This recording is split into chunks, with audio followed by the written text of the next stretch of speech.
السلام علیکم ورحمۃ اللہ وبرکاتہ۔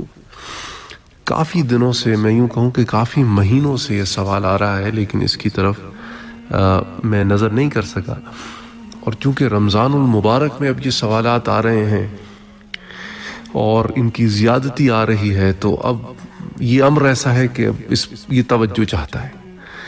سوال کیا ہے؟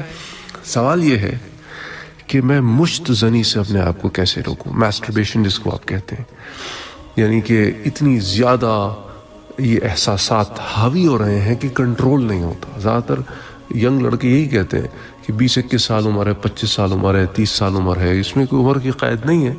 یہ ایک بیماری ہے، نفسیاتی بیماری ہے، اور جب اس نفسیاتی بیماری میں کا انسان شکار ہو جاتا ہے تو اس سے نکلنے کا ایک پروسیس ہے۔ کسی کے پاس کوئی جادوئی چھڑی تو ہے نہیں کہ سارا سال آپ مشت زنی کرتے رہیں اور ایک دم آ کے آپ اس پہ بریک لگا دیں، کیونکہ وہ ایک آپ نے اپنے آپ کو اس چیز کا عادی بنایا ہے، تو اس کو چھوڑنے میں ایک پروسیس لگے گا۔ تو یہ بات ہمیں ذہن میں رکھنی چاہیے کہ کسی کے پاس کوئی جادوئی چھڑی یہاں پر موجود نہیں ہے کہ اس نے بس یوں پھیرا اور آپ کی وہ مسئلہ حل ہو گیا۔ اب جس طرح ہم نے اپنے آپ کو کئی سالوں ایک بگاڑ میں ڈالا ہے، اسی طرح ایک تھوڑا سا ٹائم لگے گا سدھار کے لیے بھی۔ تو چند ایک چیزیں دیکھ لیتے ہیں ضمن میں کہ دراصل اگر آپ علماء کی اصطلاح میں دیکھیں تو وہ اس گناہ کو ایک بیماری بھی کہتے ہیں، کہ یہ ایک بیماری ہے کہ جس میں انسان جو ہے وہ ایسا لگ جاتا ہے کہ اس سے نکلنا جو ہے وہ بڑا مشکل ہوتا ہے۔ یہاں تک کہ رمضان میں جو روزے ہیں ان کا تو مقصد ہی آپ کو اپنی شہوت پر کنٹرول کرنا ہے، تو بڑا مشکل ہوتا ہے۔ لوگ کہتے ہیں جی شہوت پہ کنٹرول نہیں ہوتا ہمیں، اور بس روزہ افطار کے بعد کچھ لوگ اس طرح کی چیزیں کر لیتے ہیں رات کے موقع پر، یا اللہ بچائے کچھ لوگ تو مسائل نہیں جانتے، وہ تو روزے کی حالت میں بھی کر لیتے ہیں، تو ان پر تو جو ہے پھر وہ روزہ ساقط ہو جاتا ہے، ختم ہو جاتا ہے، پھر وہ روزہ دوبارہ رکھنا ہوگا آپ کو۔ علماء یہ بھی لکھتے ہیں کہ بھئی اس بیماری کو جڑ سے اکھاڑ پھینکنے کے لیے حضور اکرم صلی اللہ علیہ وآلہ وسلم کی وصیت پہ عمل کیا جائے اور شادی کر لی جائے۔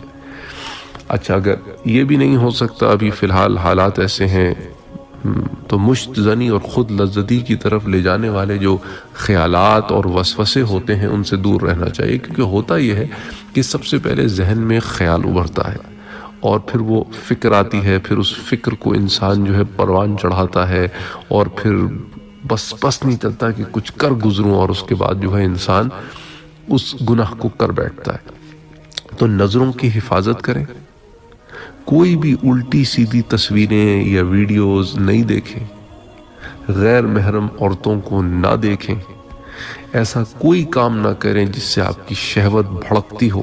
یہ بڑا ضروری ہوتا ہے یار، کیونکہ بہت سارے لوگ ان چیزوں کی احتیاط نہیں کرتے، وہ ساری چیزیں دیکھتے ہیں اور پھر ان سے لذت حاصل کرتے ہیں، اور جب اکیلے ہوتے ہیں تو وہ لذت غالب ہوتی ہے اور پھر اس کو نکالنے کے لیے کام کرتے ہیں۔ یہ نیچرل پروسیس ہے۔ تو اگر تم ایک گناہ کو دیکھو گے تو پھر اس کی طرف تم اٹریکٹ ہوگے، اور حکم تو یہ ہے کہ مومن جو ہے، سورہ نون میں اللہ تعالیٰ فرماتا ہے کہ مومن تو اپنی نظروں کو جھکا کر رکھیں۔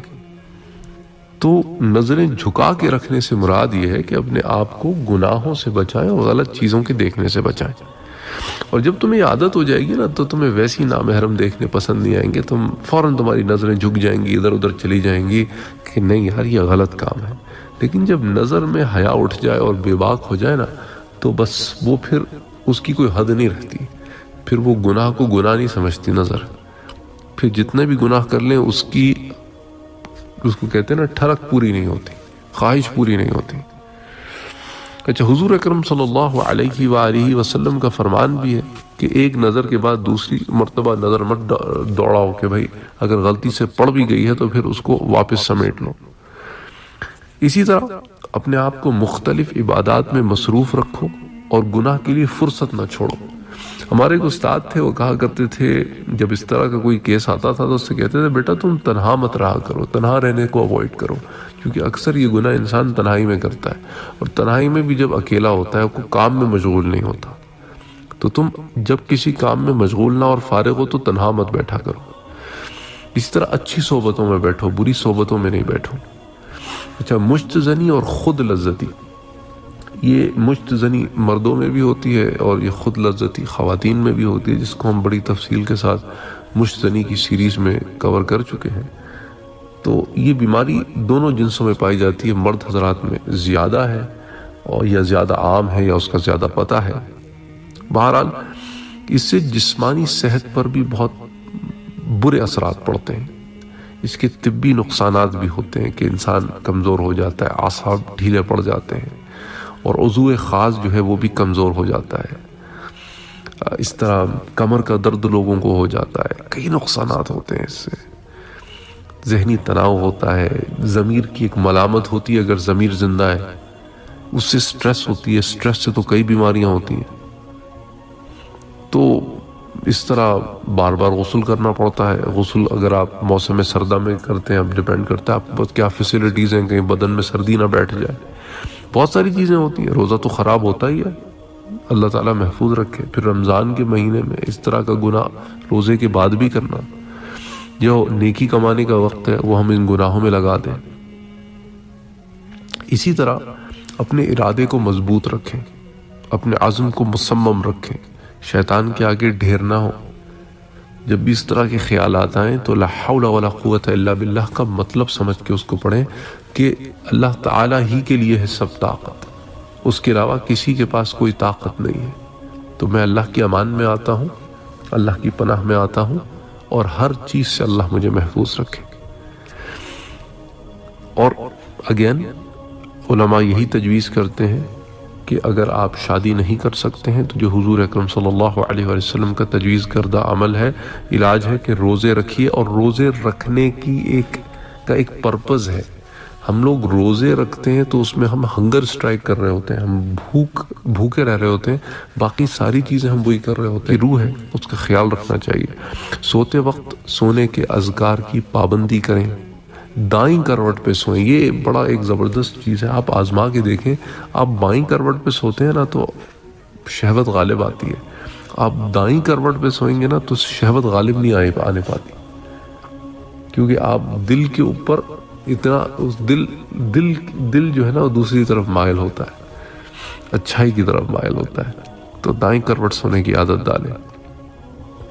منہ کے بل اوندھے بھی مت لیٹیں۔ تو بس کوشش کریں کہ آپ کا نفس اچھی چیزوں کا عادی ہو، اور اگر انسان اس گناہ میں ملوث ہو بھی جائے تو فوراً توبہ و استغفار کرے، کوئی نیک کام کر دو تو اس طرح تمہیں نیکی کی رغبت ہوگی، اور توبہ اس نیت سے نہیں کرو کہ پھر کر لوں گا۔ اور پھر آخر میں یہ ہے کہ بھائی میرے اور بہنوں کے اللہ تعالیٰ سے صدق دل کے ساتھ گڑ گڑا کر دعا مانگیں کہ اللہ تعالیٰ اس قبیح عادت سے خلاصی عطا فرمائے، کیونکہ اللہ تعالیٰ دعاؤں کا سننے والا ہے، وہ دل کی پکار کو سنتا ہے، تو اس سے دعا مانگیں، وہی رحم کرنے والا ہے۔ واللہ اعلم بالصواب۔